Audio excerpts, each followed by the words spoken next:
I'm Amy Clemens, and this is Jamie McNally. She is 20 weeks pregnant, and we're going to be talking to her and teaching her about breastfeeding techniques and what to expect during the whole breastfeeding process after pregnancy. This, we are going to pretend, is little baby boy Mason, and right now we're going to teach her the proper latch on. So, to really recognize if Mason is hungry, you want to look for subtle cues, like the most optimal time to breastfeed is when he's in a quiet, alert state. So if he starts to stir or, crying is really a late stage of hunger. So you want to try and get there before that, and you want to make sure that it's on a scheduled set time of feeding. And so for the proper latch on, when Mason has, let's pretend that this is whole Mason's mouth gaping open. Okay, so when Mason is coming up and his mouth is gaping open like that, you want to, for proper latch on, you want to make sure that his nose, his cheeks, and his chin are all touching the breast. That's how you know that he's really on there and he's latched on properly. But for when his mouth is really gaped open, then you want to kind of align your nipple with his nose, so that way you kind of point upwards towards his upper part of his mouth. Okay. And then when you do that and he kind of, goes on, then it'll drop his lower lip and his chin down, and his lower lip and his chin should touch your breast first before his upper part and his nose. Okay. So once that happens, then it'll drop down and then he'll latch on, and that way when he goes up, then it brings the whole breast down, and then he's able to latch on. And to know that the transferring of milk and everything is, to indicate that he is able to do that, you want to make sure that you listen for him suckling and the swallowing. So if you just hear him just swallowing and being able to suck properly, then you know that he's able to get all the milk that he needs. And he should be able to know when to stop and everything like that. But now we'll show you the different positions, and Danielle will do that. Okay. Hi, my name's Danielle. I'm a nursing student, and I'm going to show you 4 different positions for breastfeeding. Okay. The first is the cradle position, and you're going to want to cradle the baby. And one of the things you want to make sure is that your abdomen is touching the baby's abdomen. And you're just going to cradle it in your arms, and use your other hand to support your breast, and just guide your nipple to the baby's mouth, and you just want to make sure that it latches on, just like Amy talked about earlier. Okay. But the big thing is you want to make sure that the baby's abdomen is touching your abdomen, and so they're more inward. Yep. Okay. And then there's the cross cradle, which is the same thing, it's just the opposite side. So again, the abdomen touching yours, and you cradle it. Do you want to demonstrate that? Sure. You just always use the opposite hand, right? And do you tuck their arm down under? Is that better? Just so their abdomen can touch yours? Okay. So then you just, like that? Yep. And hold and support. Yeah, you want to support your breast when... Better Amy. Yeah.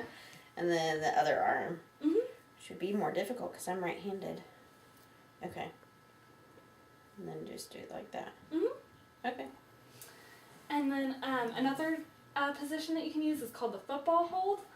And you're gonna use the palm of your hand and support its head and the shoulders. And then you're gonna have him under your arm like this, kind of like a football. And you just want to make sure that the baby's hips, shoulders, and ears are all aligned, so you want to keep them straight. And then just have him right up to your breast, and then you want to have him have his mouth touch, and then when his mouth is open, then that's when you bring your nipple to his mouth, and he should latch on. Okay. And you can do this on either side, right? I wonder which one would feel better. This side. And then kind of like that? Is that right? Okay. Yep, you want to support his head and the shoulders, and then just keep him straight. Okay. Under your arm. And then go forward. Okay. See if the other side feels more comfortable. think I like the right side. It seems better. Okay. But you want to bring support like this. Yep. And you just want to bring the nipple to his mouth, and then once he opens it, then you bring the breast to him. Okay. That makes sense. And then if you get tired of sitting and you want to lay down and breastfeed, there's a side lying position where you'll lie on your side and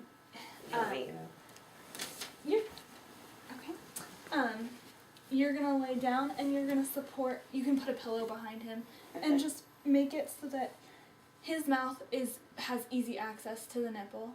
And then again, you just bring the breast. You support your breast and bring it to his mouth.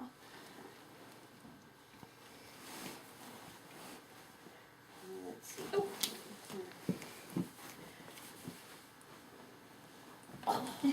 This might be working for like the 3 o'clock in the morning feedings.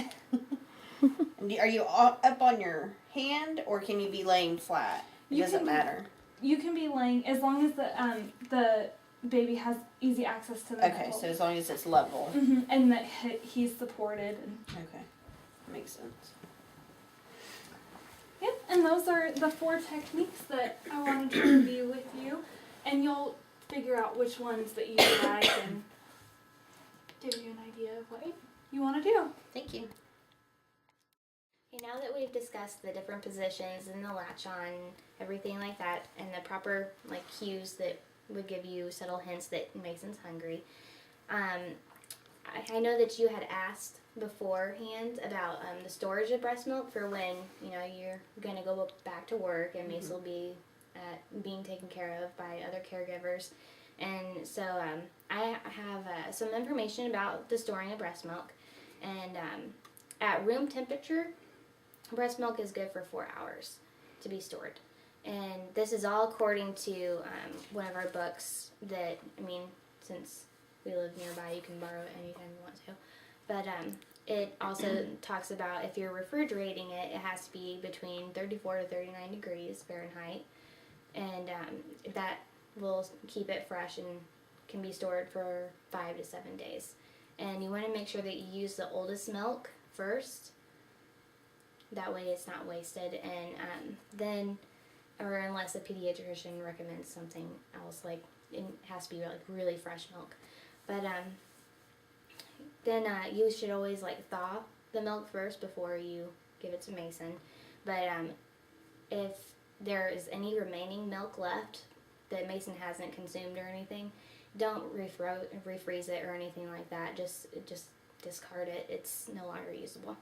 But these are all the different things, and I know do you have any breast pump machines yet? Or I don't have any yet, but I have to look into which ones to get. Okay. Well, I have some of the websites that I have researched and looked up.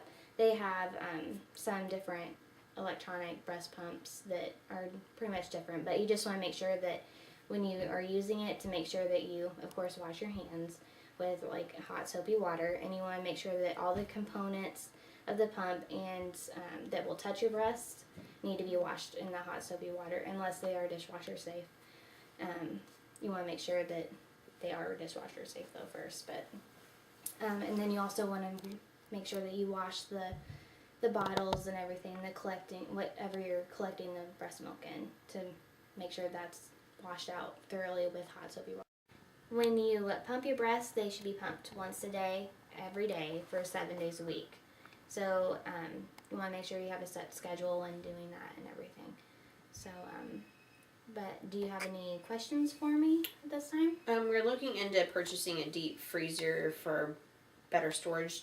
How long can you leave breast milk in the storage in a deep freezer? In a deep freezer, it has to be, you make sure the temperature is below 0, and it can be stored up to 6 to 12 months. Okay.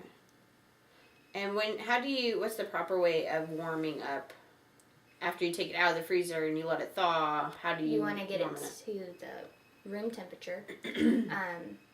Usually if you put warm water into a pot or a bowl or something like that, then that'll usually help to thaw it out and get it to room temp. But you don't want to microwave it or put it in extremely hot water to thaw it out, because if you do that, then it'll lose its nutrients and it'll just, it'll create hot spots and everything like that. And it's also in here as well. Okay. And this is for you to take home and everything. This is the different positions that we had showed you. Okay. And also it has like on here, like after it's thawed and everything from being in storage, then you want to gently swirl it or rotate it. You don't want to vigorously shake it. Okay. So just avoid doing that, because then it'll also kind of inhibit some of the nutrients and stuff like that. And then how do you know if the baby's gaining enough weight or getting enough milk? When Mason is first born, the first few days of life, he'll lose pretty much half his body weight. But after, also I have that in here too as well. When your milk production and the volume of the milk that you produce increases, then Mason should begin to gain about half an ounce to an ounce per day, and it'll continue for several months or several months of life. Okay.